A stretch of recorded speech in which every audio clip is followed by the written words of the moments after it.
from from VAERS, Vaccine Adverse Events Reporting System, about 40 cases of death and permanent injury resulting from any measles-containing vaccine are reported annually, which means that exponentially more people are injured and killed by the vaccine than the actual disease itself. The vaccine is many more times deadly than measles, even in a peak year like we're experiencing this year. This is what these numbers say. In a normal year, nobody dies from the measles.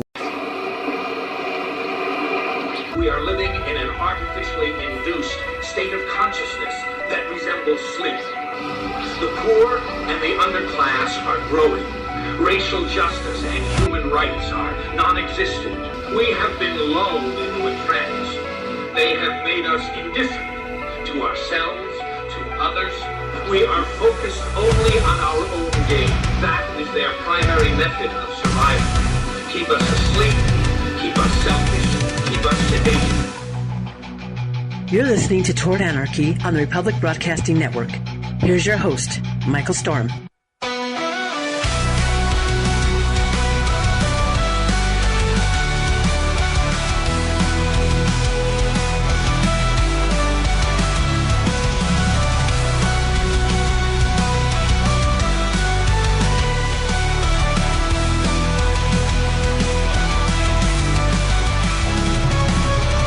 Here we go. Welcome to Toward Anarchy. I'm Michael Storm. Thank you so much for listening in. It's always my pleasure to be here each week, every Saturday night, right here in prime time, worldwide across the Republic Broadcasting Network. I do it because, well, I get to come here and stand on my own soapbox for a couple hours. No, it's not like that at all. I bring up important topics and situations and ideas, and I put them out there, and I really try to make very little judgment about the people who pick a particular value, take a particular value out of it, take a particular side of an issue, unless it's a political issue, in which case you're wrong.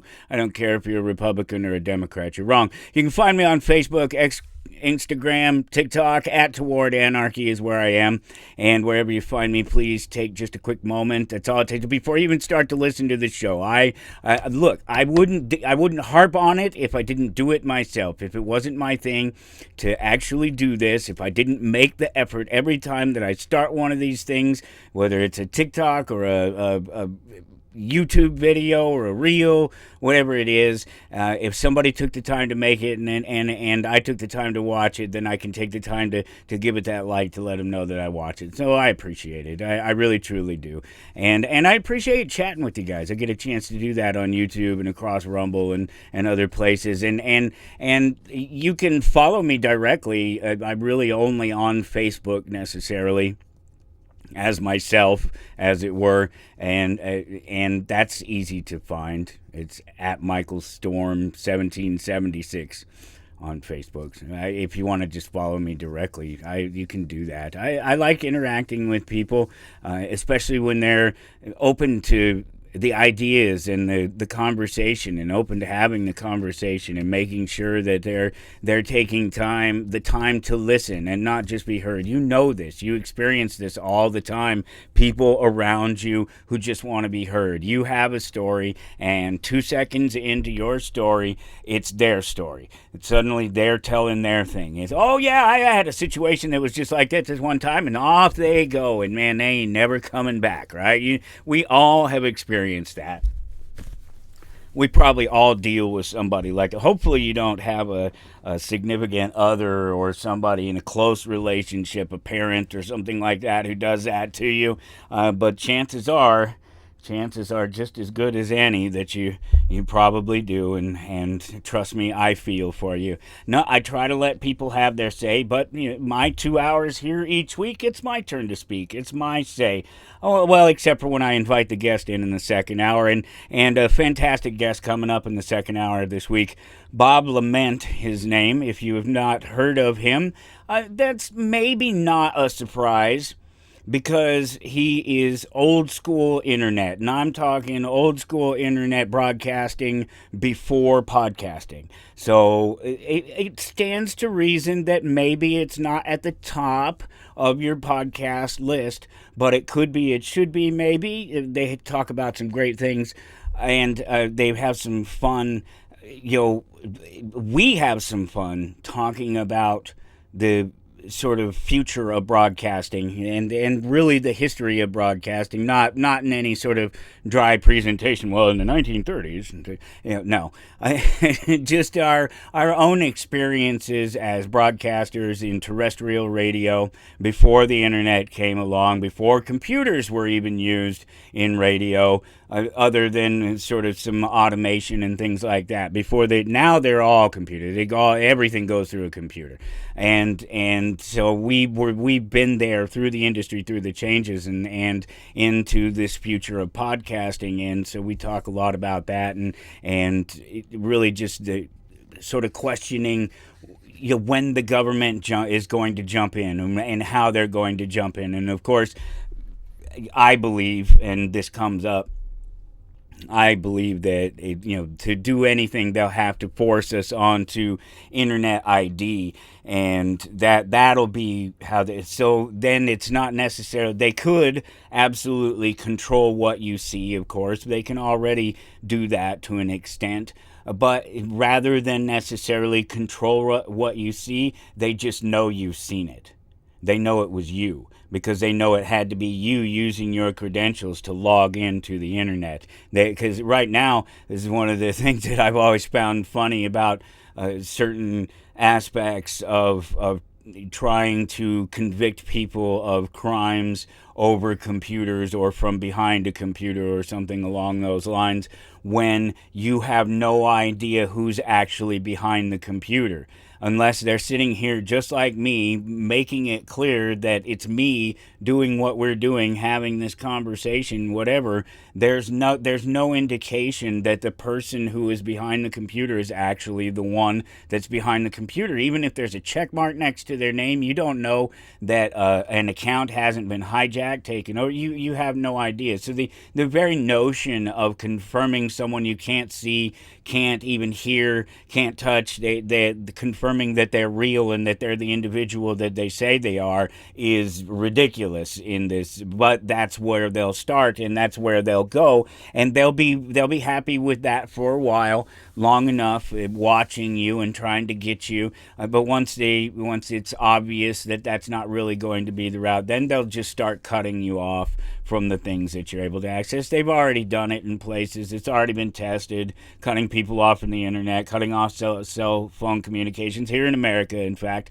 Episode 2517 is the one we're talking about now, and we'll get into the conversation with Bob LeMent here at the top of the hour. His whole shtick is staticradio.com. It's been out there for a long, long time, and if you haven't come across it in your daily wanderings through the internet, drop by, say hi, give them a little listen, and you can read about the origins of the show, and it's just a fun, neat little, really, truly beginning of internet broadcasting. Not just not professionals broadcasting, but normal sort of people picking up a microphone, taking an opportunity to turn on the computer and using the early RSS feed stuff. It's all really neat. We'll talk about that at the top of the hour. You can follow along at towardanarchy.com. It's 2517. That's the episode that we're on, and I'm going to jump in and we're going to look at a bunch of different links and talk about a bunch of different things, because ultimately what happened this week is everywhere I turned there was some article or some statement or some question of something that should be clear by now. And I wanted to follow up things that I've talked about here recently, things in the news, health issues. There's just a gambit going back to the guns last week, talking about guns last week. That was a fantastic show. Much fun was had with that show, and much fun will be continued to have with shows like that where I just go off the rails and sort of reading what was just the dumbest, most irresponsible of types of arguments and pieces of journalism. You could see how I get levels of frustration built on them as I was reading through those 16 stupidest questions that weren't even questions. But we'll follow up on some gun stuff that we talked about last week, and any number of things, because there is so much going on. I thought about doing the habeas corpus thing, I think maybe a couple of weeks from now, because next week I'm doing a 2-hour conversation with a couple of people. Dr. Dean Lloyd will join us, but it's not going to be the normal conversation. We are going to have a special guest, and we're going to talk about the truth and what's wrong with the truth. That's going to be the question at our little 3-person panel. We're going to question what's wrong with the truth and go through sort of various aspects of the truth and truth seeking, and just question all that. And we're going to dedicate the entire show to that. But then, so maybe the next week after that, I'll do something about habeas corpus. And I think I'm pretty clear on this stuff. Obviously, I find all of these little documents to be laughable, because clearly they offer no protection whatsoever, at least not in any sense that they're supposed to. In the emergency, in the time that power thinks that it has the ability, the right to do something to the individual, these things fail us, and they fail us every time. And there's so many examples of it, and there's so throughout history, and there's so many examples of it currently that maybe it needs an entire show. We'll see how I feel about it in 2 weeks, if it's still something of a conversation. And I don't know why it wouldn't be, because supposedly you statists are very concerned about your rights. And I, of course, am very concerned about people and couldn't give a damn about rights. So there's our disconnect right there. When you come over to my side and are more concerned about people than you are pieces of paper, and the silly notion that they offer us any protections at all, will at least be headed in the right direction in terms of our understanding of where we stand as individuals in the face of power, particularly state, organized, democratic, American, U.S.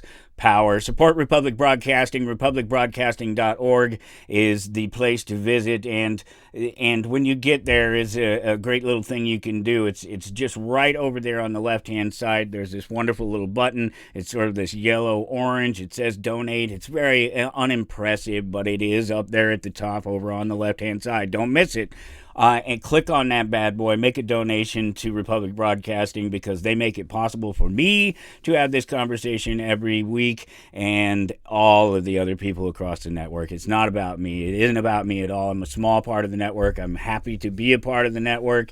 I'm happy to be doing the hour show with Dr. Dean Lloyd during the week, Thursday afternoons, 1 p.m. Central Standard Time. We're just doing health call-in show, and we've been having fun talking to people across the network and around the world and across America about health questions and about health concerns. So it's just great to be a part of it, but I'm just a small part of it. Even when I get to chip in for that extra hour, still just a small part of what's happening across the network, and you guys have kept the place going for years and years and years, and I have been here for years and years and years myself, and thank you. Thank you for doing it. Continue to do it.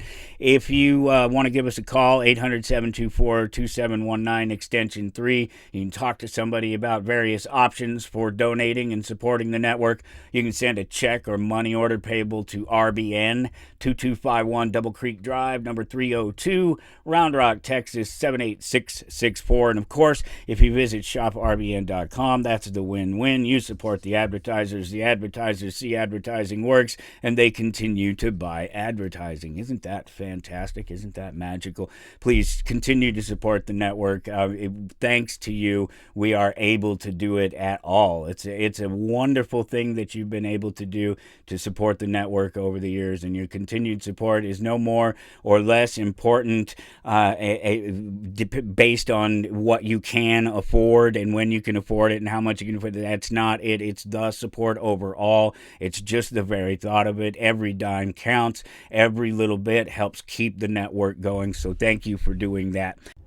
Disney dropped Star Wars Tales of the Underworld, and you know me, I'm a Star Wars fan. If you've been listening for any time at all, you know that by now, and So, of course, I had to jump right in, watch all 6 episodes of it. Tales of the Underworld follows on Tales of the Jedi and Tales of the Empire, and, of course, the entire Clone Wars cartoon series, the Dave Filoni connection, of course, the fantastic work that is all of the Clone Wars stuff, except for maybe the Clone Wars cartoon movie itself wasn't as good as the rest of it, and of course the Genndy Tartakovsky stuff never gets the attention that it should anymore. It did at the time, it has been well respected, but it doesn't get that same attention anymore, and it just doesn't get enough respect. That's for sure. But all of the Clone Wars tied in cartoons have been really fantastic. The main Clone Wars cartoon series itself, and the follow up with the couple of seasons that they did to follow up later on, like a decade later or whatever it was, all just fantastic. And these follow ups here, the Tales series that they've been doing, they're not strictly 24-minute cartoons, 17 minutes, something like that sometimes, maybe a little bit longer, maybe a little bit shorter, just long enough to tell that particular story, and they're all loosely tied together as all of the Star Wars stuff is. It's been it was a great little watch. Obi-Wan and Quinlan Vos are burying Asajj Ventress. She's dead, and she's there sort of watching them bury her, and as they're putting her in it's a watery grave thing. There's lore to it. Yeah, I don't have time to go into all of it right now. But she's one of the Night Sisters. She's one of Mother Townsend's witches from Dathomir, right? And so they have special powers, and Quinlan Vos says something about loving her forever, and that triggers an option for her. She's given an option to come back to go back to life, or to come to the afterlife with the rest of the witches. And so she's offered this choice, and she takes it, and so she settles into this sort of quiet life until one day a random young Jedi Padawan, somewhere in between Padawan and Jedi, shows up and is in danger and on the run, and she ends up helping him and exposes herself, and at the time she's helping him, he mentions the Jedi Path and mentions Quinlan Vos, who set up the Jedi Path, helped create it, and that piques her interest, and so she decides to help him along his way and get him to the Jedi Path and get him to safety away from the Inquisitors, the sisters and the brothers and the Grand Inquisitor, and they're trying to wipe out the rest of the Jedi. And so that's the first 3 episodes, and then the next 3 episodes focuses on these Duros. The Duros, the race. They're the sort of blue skin. They're like our gray aliens, but they have blue skin and green skin instead of necessarily gray skin. Very similar like that, and you would find familiar characters all throughout the Star Wars universe.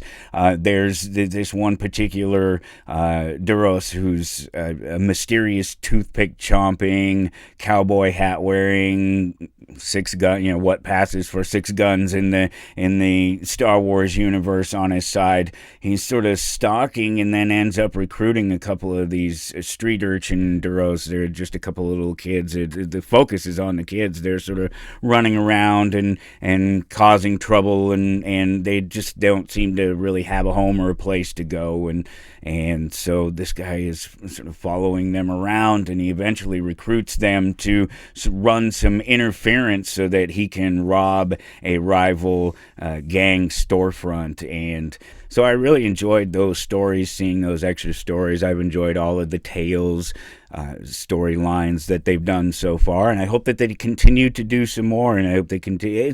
I think this is a good way to do them like this. You've heard me talk before about how I find that one of the biggest problems with delivering a lot of the new Star Wars content that they've been delivering is that they deliver it in episodes instead of dropping it all at once. And and letting people watch the whole thing. One of the problems is giving people a week's time to analyze only one part of what the entire presentation is to be, and that's been a problem with streaming. It's caught up with them. It wasn't initially a problem. It's caught up now because everybody's a critic. Here I am doing this. So, towardanarchy.com to follow along, and it'll be fun to follow along today because I'm just hitting the news because that's all it was. Every time I turned around, every time I went to look at the news, check out the headlines, see what was going on, is there anything interesting, what did I miss, what's up with the world? Every time I turned around, there was some sort of follow-up, a statement, a claim, something that I just felt needed to be included in our conversation because we had already talked about something. Maybe here recently, of course, a lot of it to do with the Trump presidency. That makes sense. It's a big thing right now. And of course, what all is going on? You have him doing the Hunter Biden, making Hunter Biden very happy and putting on some price controls on drugs. Apparently, he's whipped out that pen and signed a piece of paper that says America will have the best pricing in the world, and we will get it at the price that the lowest, closest person to the manufacturing of it gets. And I don't know. It's magic. It's just whatever you say on a piece of paper, it suddenly becomes a law or a rule, unless of course it doesn't work, and then you have to call a truce, and ultimately you've done nothing. I guess maybe you forced a conversation, but you didn't need to force a conversation anyway, because the market is what you use to have the conversation with. You don't have to use the threat, the force, the intimidation to get people to come have a conversation with you. All you have to do is be open to listening to what they have to say about why they do what they do and what can be done to help mitigate the circumstances that exist that cause them to do the things they do. And with the tariff situation, we talked about it. It's obvious, it should be obvious, that there's a problem with an industry, and so the idea is to make the industry competitive. You pass a tariff and force people that are buying elsewhere than inside your messed up industry that they have to pay more to sort of level the playing field, supposedly. But it doesn't really work that way, because all that's happened now is you've introduced another barrier to trade across the board with that industry, and you haven't fixed the problem with that industry. Now comes a tariff from the other side. They lay a tariff on. There's another barrier to trade and industry, and you still haven't fixed the industry. So that's the whole sort of joke of what they're doing there with the controls and the magic pen. Anyway, but there are some other crazy things that are going on with it. They're trying to pass their budget, and that's something like $4 trillion. And I told you, remember months and months ago, back in, I don't know, September or October of last year, it was before the election, and I went through the 2025, the Agenda 2025 thing, and remember what the gist of it was, that I told you what the gist of it was, is that they were going to shuffle things around, but that they weren't really going to institute any change. They were just going to rearrange some things, and there's kind of proof of it. It's kind of funny. There was something that Kennedy said in his first attempt up there, his first questioning as the head of the HHS. He's up there talking about the problems within these various departments within the HHS, and one of them was these women's department or something. There have been like 9 different ones over the I don't even know, last 20 years or something like that. It couldn't have been a very big number because it couldn't have been there for that long necessarily. And so the gist of it is that there was all these problems, of course, with hang on, hold it. I got to pause here for a second. Okay, sorry about that. So Kennedy talking about the corruption, and he basically says that all they were doing when you see these headlines that the Democrats are talking about the Republicans reducing all of these or slashing these departments, he makes it very clear that that's not what they're doing, that they've taken all these people from these different areas and are moving them into different areas, is basically what he said. And that's exactly what the Project 2025 stuff said, that there wasn't going to be a reduction in government overall. The size of government's not going to shrink. Sorry, conservatives, it doesn't matter who you vote for. The libertarians, they're not going to make government smaller. Nobody's going to make government smaller, because that's not how government works. It doesn't. There's the only way you could possibly begin to make government smaller would be to do it on the state level, and each of the individual states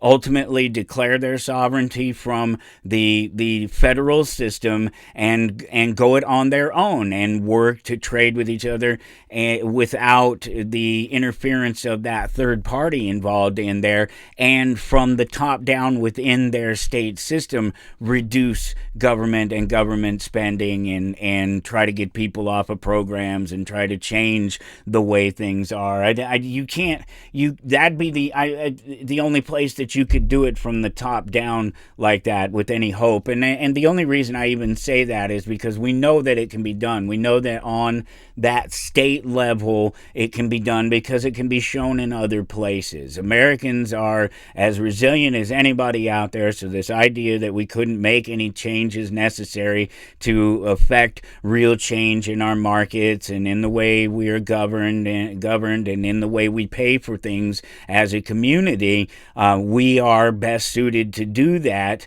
but the government doesn't want us to do that. The government doesn't want us to see those abilities, realize those abilities within us, because then we no longer have the need for government. Do you see how that works? And so it feeds on itself. And so, again, conservatives, you will never elect a president that is going to change things. He can't. It's just not going to happen unless and until he becomes a dictator. And then what have you done? You just elected another dictator. And yeah, great. He's dictating for your time until he's no longer the dictator, until the next guy comes along and he decides that he doesn't like the way the last dictator ran things and changes things. And this is true of even just what you see happening in just the 4 to 8 years these clowns get up there as head of the three-ring circus. So Trump has all of these things going on, and they're all money. There's money at the center of all of them.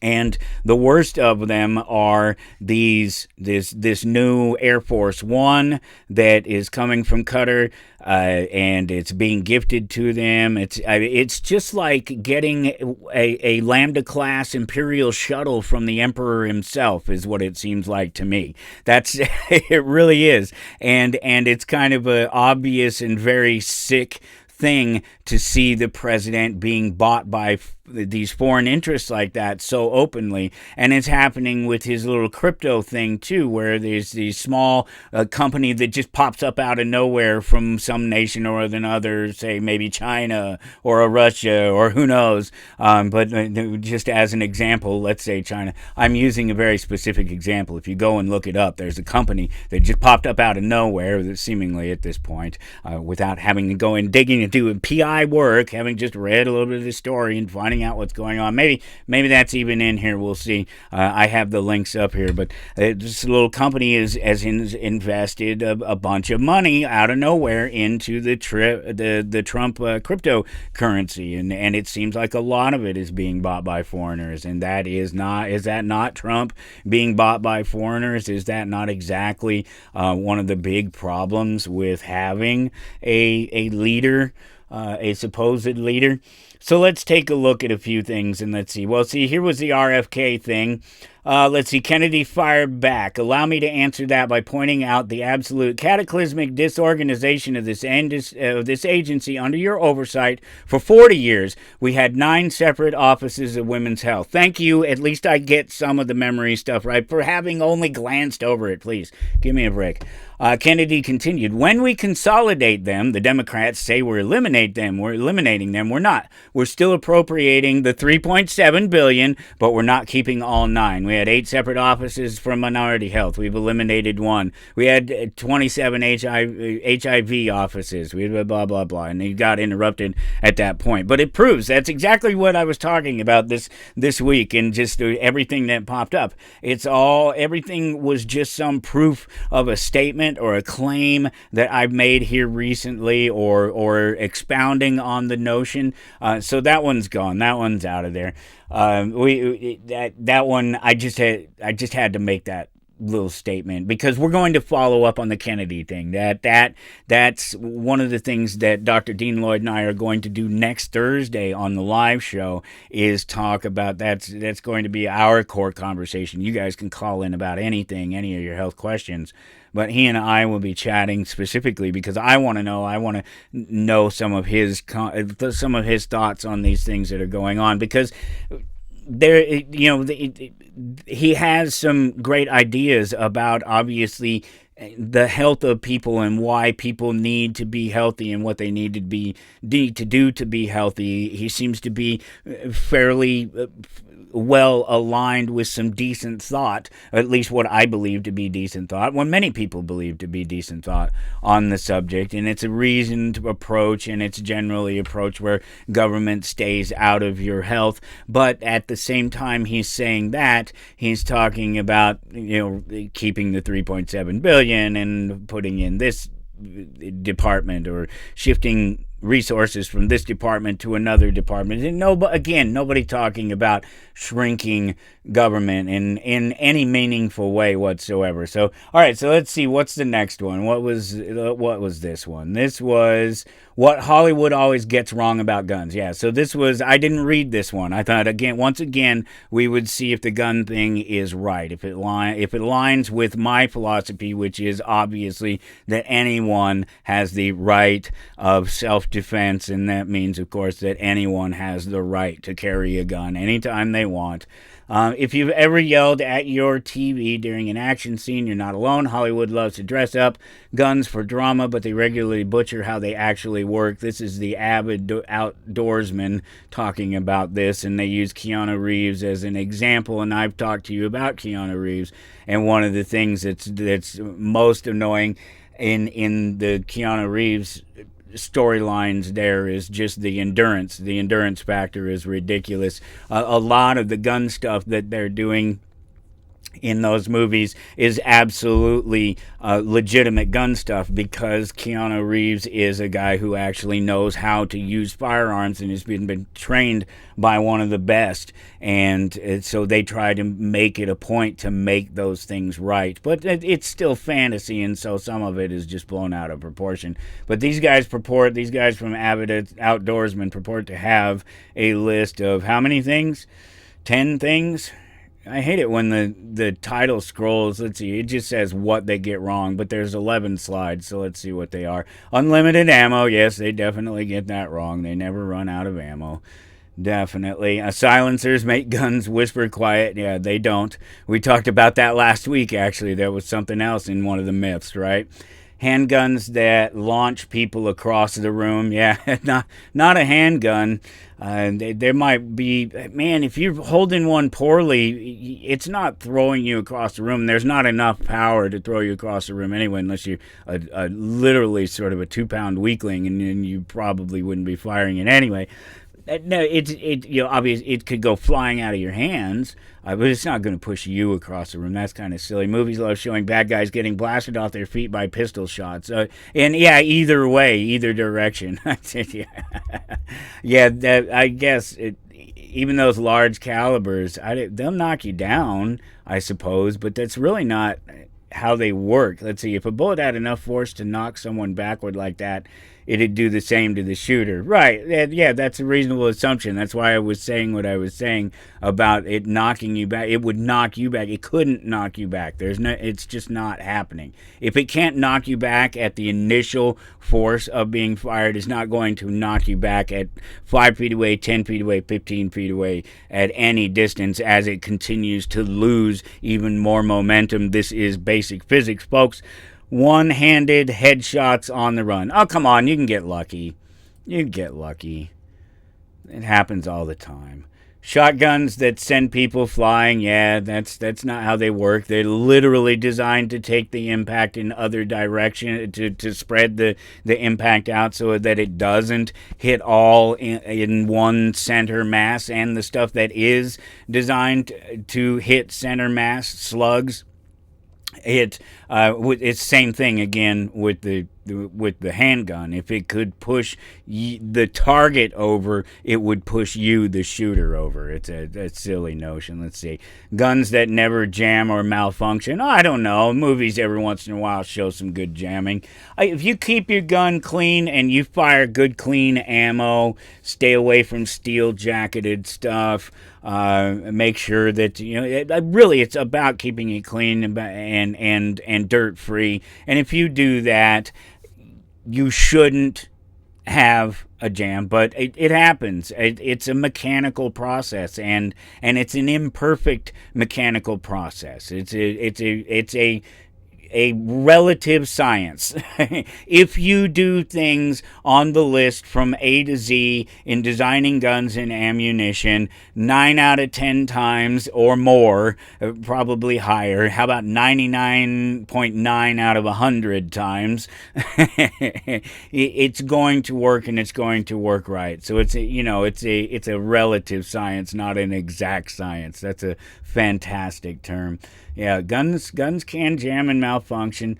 Racking the slide for dramatic effect. Yeah, if you want to waste ammo, but if you're like me, you don't walk around with a round chambered. It's not necessary. We don't live in the Old West. If you're paying any attention at all to your surroundings, nothing's sneaking up on you, and if somebody's coming to assassinate you, you're assassinated. You will have time to rack your slide, even if somebody's coming after you. And I know this for a fact. If somebody's closing in on you at high speed and you're just aware and prepared that as long as you don't let them close those last few steps, you can pull your pistol out of your pocket, out of its holster, rack the slide, have a round in it, and be ready to shoot somebody in their face if you need to. You don't need to be racking. You don't need to be racking unless there's no round in the chamber. These are funny. Sniper shots from a mile away. Look, the best can do it. The average person is not going to do it. Gunfire that always knocks things over. Again, there's so many reasons why it wouldn't knock something over, and let's see what they tell you. Let's see. In movie shootouts, bullets seem to explode everything they hit. That would have been a better way to put it, is everything explodes, everything blows into pieces.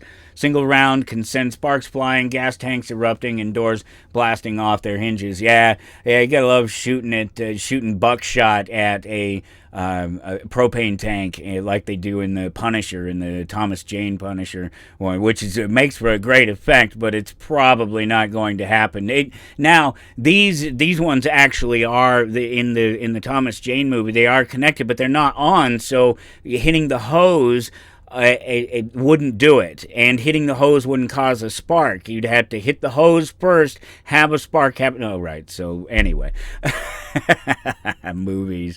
Let's see. Guns that turn anyone into a hero, and there it is, folks. We got to the liberal agenda of the gun conversation. No. Of course, it doesn't turn you into a hero. You need to learn how to. AI, this article was developed with AI-powered tools has been carefully reviewed by our editors. Well, all right. One of the biggest lies is that picking up a gun suddenly makes a regular person an unstoppable action star. They shoot better, move faster, and survive everything. Yeah, Yeah, and those are fantasy movies, and everybody knows that. Nobody believes that silly nonsense. You see, tariff receipts topped 16 billion in April, a record that helped cut the budget deficit. This was a story from CNBC, and it says customs duties totaled 16.3 billion for the month of April. Right? It was April, right? Yeah, and some 86% above the 8.75 billion collected during March, and more than double the 7.1 billion a year before. A fiscal year-to-date deficit fell to 1.05 trillion, which is still 13% higher than a year ago. So it doesn't. Oh God, it's such a cluster. This whole game that they're playing, and they just keep stacking problem on top of problem and never resolving anything. It's sickening. It's sad. And to sit back and watch people just buy into it, that's the worst part of it. Watching the liberals flip-flop on things, that stuff is hilarious. That stuff has been just amusing to the point of bringing tears of laughter to the eyes watching. And it's true of the right too. Defending socialism, defending dictates by the state and by the president, and you guys you're not getting off. You're all guilty in this thing, that's for sure. What else do we get? It's just funny. So tariff receipts topped 16 billion in April, a record that helped cut the budget deficit. What it really means is that Americans paid $16 billion more than they had to a record that helped cut the budget. So once again, the government, the people who've screwed things up, they've stole your money, they've misspent it, it's a complete miscarriage of justice and everything that it's just ridiculous. So once again, their solution is to say that you're not going to be taxed, but they're going to alter the market such that they're able to raise $16 billion more in tariffs, just in tariff receipts, 16 billion, and that's their answer to solving the economic problems, is to force people to pay more for products than to pay less. It just doesn't even make sense. The whole thing is sad, and to sit here and watch the left and the right make complete tools of themselves, flip-flopping back and forth on issues that one week one is against and the other is for, that the next week the other one's against and the other is for. It's maddening because you can't see it, because obviously you guys can't see it because you continue to keep doing it. There's absolutely that, but just that it continues, and that you continue to argue the same thing, for or against the exact same things at different times, depending on what it is that's being politically put forth to you. So there's no thought into it whatsoever. There's no reason used. There's no attempt to even suggest that the people who are saying or arguing for or against a particular thing have any other knowledge or can say anything intelligent about why someone should do something. They're just parroting what they heard in the news. I challenge people. I have those copies of Economics in One Lesson, and I challenge people that say things to me about economics, or say something about I said something about there was a bank that was robbed here in Topeka, and it had been robbed a couple of times before, and they were talking about it, and I said, oh, bankers getting a taste of their own medicine, just a flippant remark about how bankers steal from people. And of course, they really truly do. They actually add no value to society whatsoever. It would be different if they were storehouses of our money.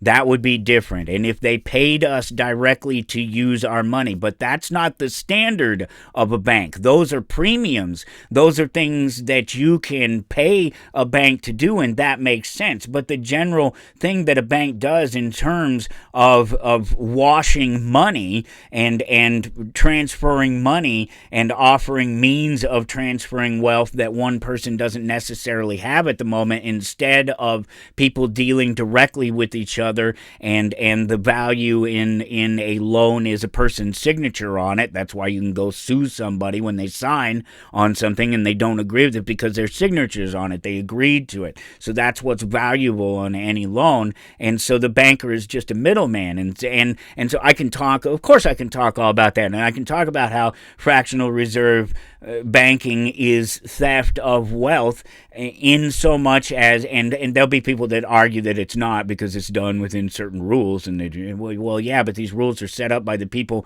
who do that sort of banking, and so that they benefit from it at the top, and realizing that our dollar is a debt instrument, and that every dollar that is printed is we're already in debt for it, because it cost money to print it in the first place, and so you never can print enough to pay off that debt, and that's part of the scam. And I can talk about these things forever, and you'll get the flippant remark from somebody when you just say, now admittedly I gave my flippant remark, a banker's getting a taste of their own medicine, they're getting robbed, and it's a true statement, but of course somebody comes back and says something along the lines of, oh, well, tell us you don't know anything about how banking and economics works without saying you don't know how it works. You've heard the meme, you know the thing, and so I say to them, well, you speak in memes, and I'm guaranteeing that you don't know anything about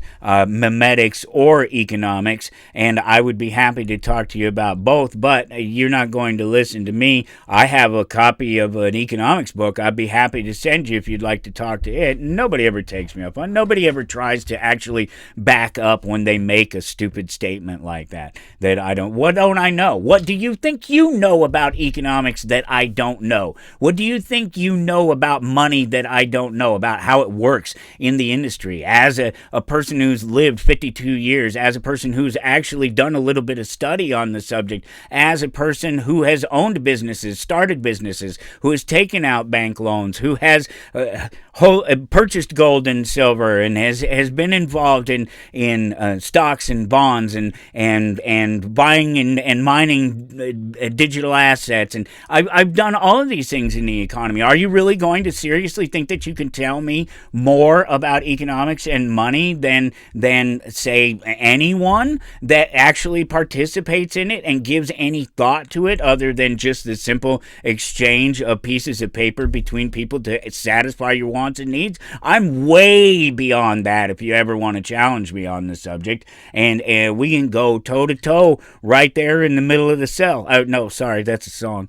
Yeah, that brings back a flashback. Let's see, let's get out of the tariffs. Where are we at? Let's see. Hacker report: podcasting faces realignment as listening habits evolve. Okay, so this was something that comes up in the conversation that I will be having with Bob LeMent here at the top of the hour. In the second hour, he's going to join me. We're going to talk about the history of sort of broadcasting across the internet, and that sounds more boring than it is. But one of the things that comes up, and I mentioned this in our conversation, about having recently seen that there's a change in podcaster listenership, and a notable one, and we don't know, you don't know until over time whether it's just a fluctuation, if it's a fluke, if it's something that has otherwise signaled a real change and not just an aberration in numbers or time period or tastes or people's wallets or whatever it is at the time. It seems to be that there is, again, realignment as listening habits evolve, and I just wanted to make sure that when I said that, I had already followed up with Bob. I didn't have the link at the time, but I had already followed up with Bob after I said it, and I wanted to make sure to follow up with you guys so that you have it as well. So when you know that, just again, when I say something, just because I don't present proof of it right there at the time doesn't mean that I don't know what I'm talking about, or that I made it up, or that I imagined it in my head. Harker Bowes Group just released the State of Media 2025 report from its Crowd React Media division. Says fewer listeners are tuning in with the same frequency that they did in 2024, reporting that most show genres have seen a shift toward a more occasional listening or listener. So there you go. Just so that you have some reference point for some of these things that I say. That's why I kind of thought, after I kept seeing these things throughout the week that would pop up, these different topics, and making a point about them, is it's always nice to go and follow up, because I don't place any judgment, and I don't assume that what I am saying is particularly correct, because I am saying things very off the cuff, and so there can be a disconnect between what it is that I'm saying off the cuff and what it is that I'm saying that is actually factual and can be proven. And so it's nice to be able to just come back through every once in a while and say, hey, look, just because I talk about these things in a certain way doesn't mean that I can't really back up the claims that I make about them. And this was interesting because this is something to do with there's a correlation here with the measles thing that I'll get into. And this is a Reason article, Reason.com, and it's from Jacob Sullum, and it's about the illicit opioid use in America, and this is a big problem. And they talk about how fentanyl use is this huge, dangerous drug that it's destroying lives all across the nation, and you would think that it's a huge problem. But once again, we're getting just a bit of a taste of the truth, and it's the same with the measles thing, and I'll explain here in a minute. So, a new survey suggests that illicit opioid use is much, they don't say much, I'm just emphasizing much more common than the government's numbers indicate. The survey estimates that 7.5% of American adults use illegally produced fentanyl each year, 25 times the rate indicated by a government-sponsored survey. Now, the death rate obviously does not bear numbers like that out. There's not the 7.5% more death rate because there's 7.5% of the population that is you. That's not, no. It's the other way around on this. It means that the death rate that they claim is 25% higher than it actually is. So again, 25%. I'm sorry, 25. If it was 25%, I wouldn't be having this conversation. Sorry. For people who are listening and not seeing these numbers in front of you. 25 times greater. The death rate, it's inflated by 25 times, or should be. That's the way that you should look at it. So if usage is 25 times greater, then the death rate should be 25 times greater, but it's not. So the death rate from fentanyl is not the big dangerous claim that they make it out to be, that this is just another ploy by government. It's another manipulation by government to prove their worth, to prove that they need to have laws, to prove that they need to steal your money, that they need to control you on the streets and control fentanyl distribution, and then all these, whatever it is, it's all these interested parties that are tired of the illicit drug trade taking away money from their pockets at the rate of about 25 times the number of users.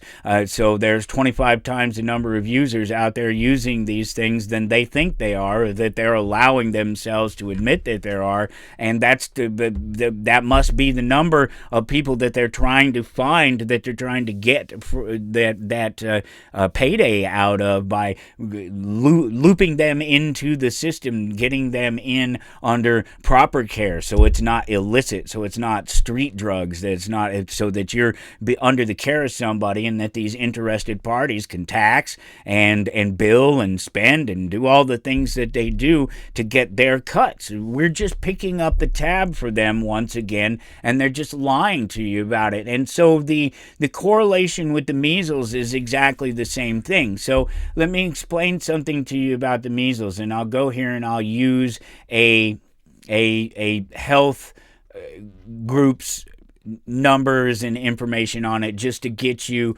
a basic statement before I tell you what I have to say about it and where you can get these things. And I'll provide the links up there at towardanarchy.com for you. And it's episode 2517.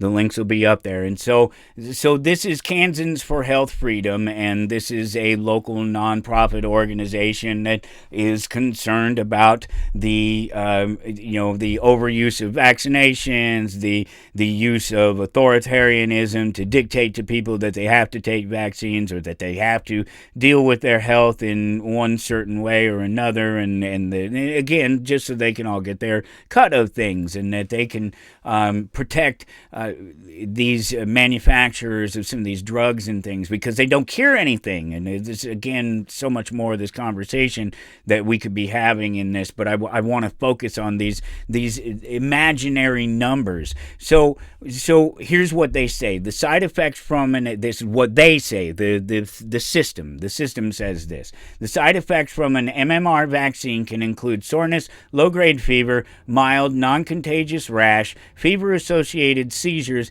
temporary blood clotting, and an allergic reaction. That's at least some of what they say. The bigger picture.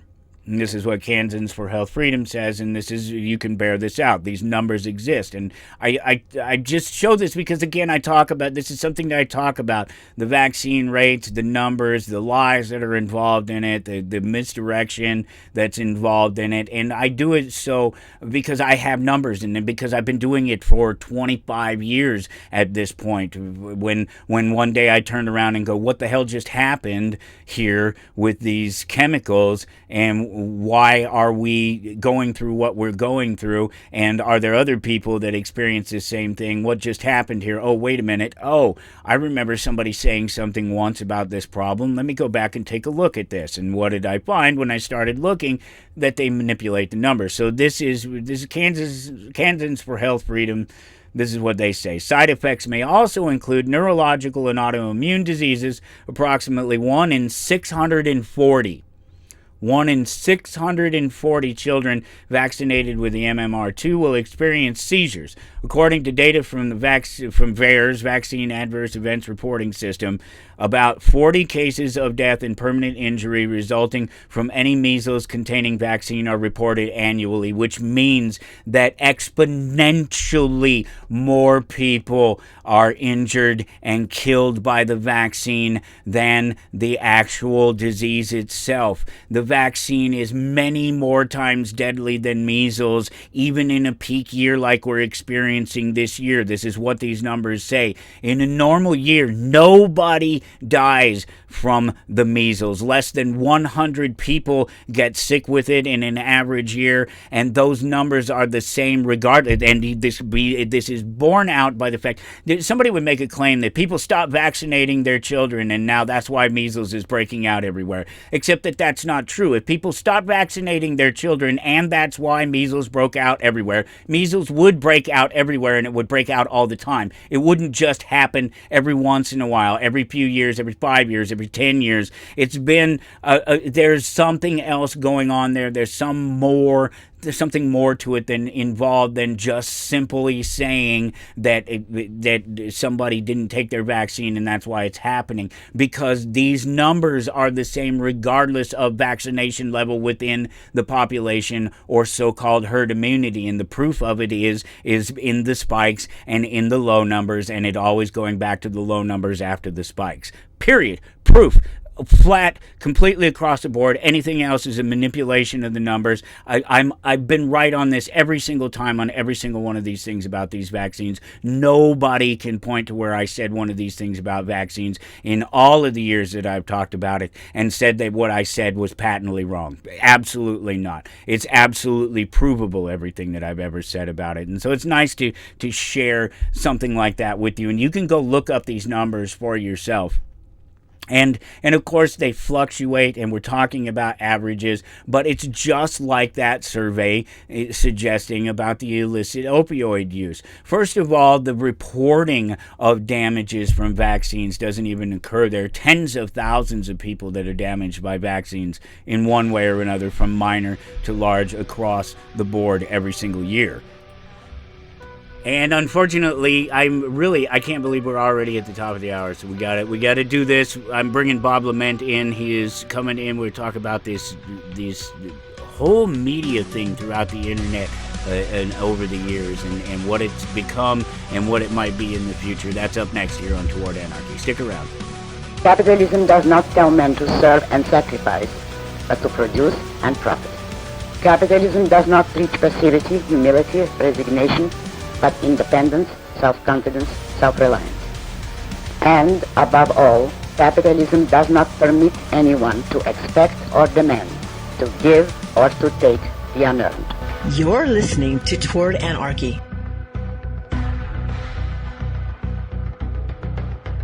I don't have to tell you things are bad. Everybody knows things are bad. It's a depression. Everybody's out of work or scared of losing their job. The dollar buys a nickel's worth.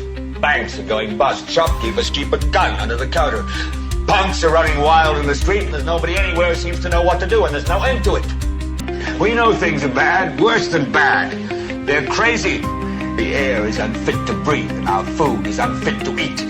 I don't want you to protest. I don't want you to riot. I don't want you to write to your congressman, because I wouldn't know what to tell you to write. I don't know what to do about the depression and the inflation and the Russians and the crime in the street. All I know is that first, you've got to get mad. You've got to say, I'm a human being. My life has value. You're listening to Toward Anarchy on the Republic Broadcasting Network. Here's your host, Michael Storm.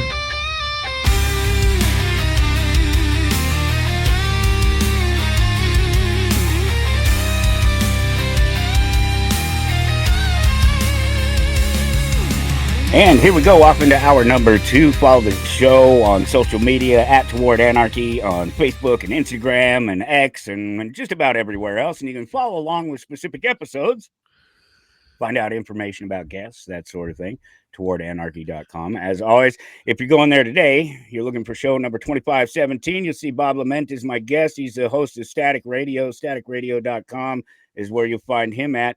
And he's another one of these folks that I ran into on this Podmatch system, and I just love this Podmatch system and the way it hooks me up with people that I wouldn't otherwise be able to find out there in the world. And when Bob reached out and said, hey, let's have a conversation, it took me only all of like 8 months to get back to him and say, hey, yeah, let's do that. So here we are. Bob, how's it going, man? Good to meet you. It's going good. Yeah, I didn't realize it was 8 months, so that's good to know. I don't know that it was that long. It was just a while. That's funny. So what you've been doing this thing a long time too. You started doing an internet radio thing in 1999? Correct. Yeah, so we started our first show officially in 1999, January 1999. We did a few things, experiments over Thanksgiving and Christmas, but I always say the official start was January 1999, just because then we were in earnest, right? So we were doing it every week and so forth, as opposed to just experimenting. So what brought that on? Were you already a announcer, a radio guy, or? So so Miles and I, we did a show on college radio back in the 90s, and then you graduate and you move on and what have you, and we still were friends, and I'm like, hey, I got an idea. Why don't we just do the radio show online, because all this stuff's happening? So he's like, well, I don't know how to do anything, which is still the case. And I said, don't worry about it. I'll figure it out. So we started doing the show then that winter, basically on Thanksgiving night, had turkey with the family and everything. And then we sat down and recorded a show just to test it out. And it worked out really good. And we're on a roll. So we just kept doing them. And it's been a while now since we started, but yeah, pretty much every week we sit down and talk and record a show for the internet. Go figure. And anything in particular? Do you guys have a topic area that you concentrate in, or are you just chatting? No, so basically the format was taken from us doing college radio. And so we always, in college radio, you don't get to do exactly what you want, but we got to do somewhat what we wanted. And so we used to do basically tell each other stories that were funny or weird. And we would do that during our shows, and then you play records and so forth. And by the time we were doing it on the internet, Napster was in full force. So we dropped all the record playing and just said, okay, we'll just tell our funny stories. And so each week we both come to the show with a story. And the hope is that it's going to be at least funny to each other. We try to make each other laugh. And if we don't make each other laugh, it's got to be weird enough to make each other be like, what the hell? And that's what it basically amounts to, is to get a reaction from the other person. And over the years, I mean, we've done other stuff. We've had guests. We've had, this and that and what have you. But the base of it is basically that he and I really enjoy telling humorous stories about things that happen to us during our lives. And so the more direct, the better. It can be tangential, but we don't necessarily, rely on that. So I don't go, hey, my uncle did this or something every week. It usually has to be something that you're directly involved with, if possible, to where, because it's wild. When we first started doing it, I thought, well, this will, last us about a month. And, but it's wild to think about once you kind of change your headspace and say, pay attention to what's going on around you, you'll find out that everything is insane.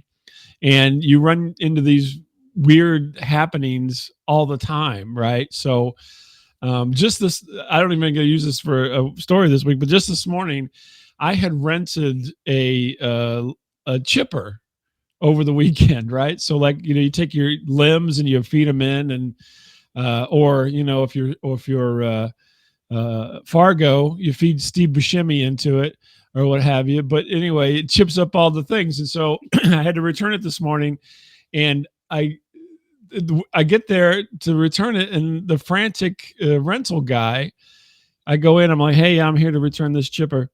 And he's like, okay, give me a second. He's frantic. I don't know why he's frantic. There's nobody there. And he runs out. I guess he checked to make sure I put gas in it. Who knows? And then he comes back in. Okay, we're good. I'm just going to take it off here. So normally they make you drive into the yard or whatever, and you take off the rental. It's unhook it from the, it's got a trailer hitch, and unhook it, and they move it around. But he just left it in the parking lot. And the funny thing to me was he looked like McLovin from Superbad. So I got McLovin trying to help me, and then he's struggling with getting this wood chipper off of my trailer hitch. And I'm like, are you the only one here? And he's like, no. But anyway, but he wouldn't really answer my questions. He was just frantically trying to get this wood chipper out. I mean, this just happened this morning. This is just kind of a weird, funny thing to have renting something, and then you find out McLovin is your helper, and he rolled it away, and then he put the front wheel down, and then he ran over to this rock area, picked up some rocks, and ran back before this trailer rolled down the hill, like the little slope in the parking lot. And I'm like, I can help you if you. No, don't worry about it. So anyway, it was just, these kind of things happen out of nowhere all the time. And I think most people just kind of like let them go. Sure. And we've collected them. And so we have years and years of these odd encounters with people, because the world is an odd place. And I don't think I manifest this or wish this upon myself, but I always seem to be encountering these, kind of weird scenarios where I'm kind of watching the world go by and it doesn't make any sense sometimes. I don't know why this guy would, not, I could have backed it up and then took it off, put the rocks on and everything. No, he wanted to rip it off of there and run around like, a nut trying to secure this thing from rolling down the parking lot. So why? I don't know. But Yeah, it's just inexplicable. But I guess that makes the stories, right? And yeah, that makes the obviously there's story. already a proof of concept. This is something that people just turning on the microphone and the camera and sort of telling about the things that they've had. So it Yeah. stands to reason that you could do that. Well, because I thought when you started to say something about Napster there, my first thought was not what you did, dropping the music. My first thought was we grabbed every piece of music in the world that we could possibly get our hands on and started playing it. Well, everybody at that time in the world, if you recall, they were suing grandmas for hundreds of thousands of dollars. Yeah. And I mean, the thing was, we liked the music when we were at the radio station, but we really liked to tell the stories. And so, really, the only reason we didn't tell more stories was because the format for the station was you played music, and then in between the music, you had a little freedom. But and the freedom part is what we liked. The music part was fine or whatever, but where'd you go to that school? wasn't the catalyst for us. You're basically, the guys at the corner diner talking, it's kind of that kind of a situation, or the, people getting coffee in the morning or whatever. And it's like, you won't believe what happened. And then you go through and tell your story. And then the hope is that, that you touch a nerve, or you get them to laugh, or they talk about, or like they question why you did something. This story I just told you, I didn't really do anything. I just watched this guy be sit there, a nut, and I'm like, well, I can help you. I don't know if he didn't want me to help because of, insurance reasons or what the deal was, but I mean, they let me take a wood chipper, for Christ's sake. I could have done a lot more damage to myself in my own yard with this thing than I was going to be unhooking it from a hitch. But that's the logic of the world, right? So it's bizarre, right? So you can take this thing that will decimate anything you put into it.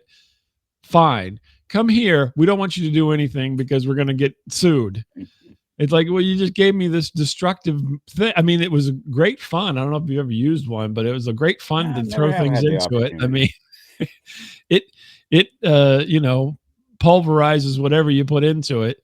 Obviously, I just put sticks into it, but you gotta try a few things, right? But I mean, it's fun. It's fun to see that happen and kind of go through that. I'd never done this before.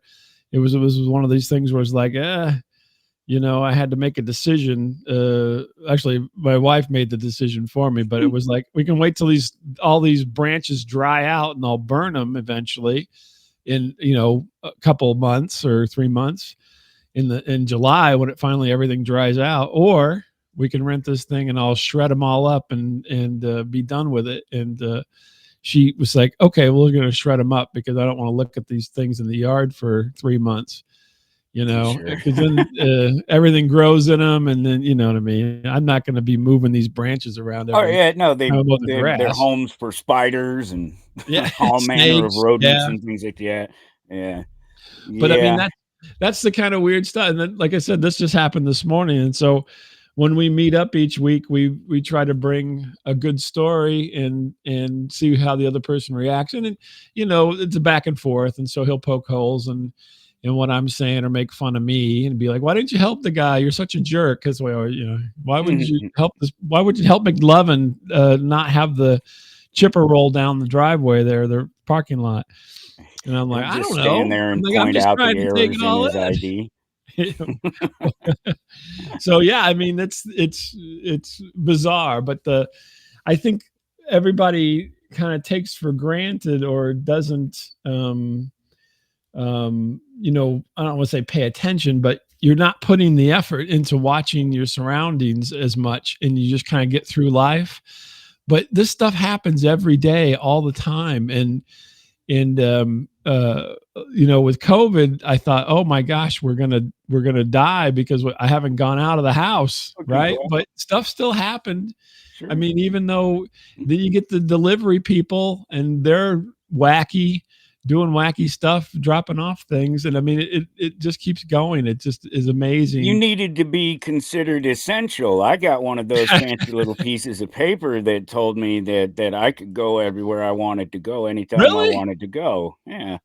Well, Kinda nice. you're lucky, yeah. No, Yeah. I mean, we could go to the grocery store, I guess. I don't even remember what happened. I was kind of It's enjoying weird. it, to be honest with you. I was like, "This is great. I don't have to go anywhere for a while." I appreciated it for, well, actually for a couple of years, I think. I was like, "Yeah, that's fine with me." It's alright. I Yeah, don't miss these weirdos out there. exactly. But then it kind of stories were a little harder to come by, Sure. but, I had plenty. I tell you, it was mask follies. That was my thing, is just watching people with the masks in their bare hands handle all this right. stuff and then do this. Yeah. I It's always like them hilarious. driving with a mask. I'm like, what are you doing when you're wearing your mask while you're driving inside your car In your car, alone. alone? Yeah, I exactly. still I'm like, seen it around. I still see it every once in a while. There'll be somebody and whatever, to each their own, but come on.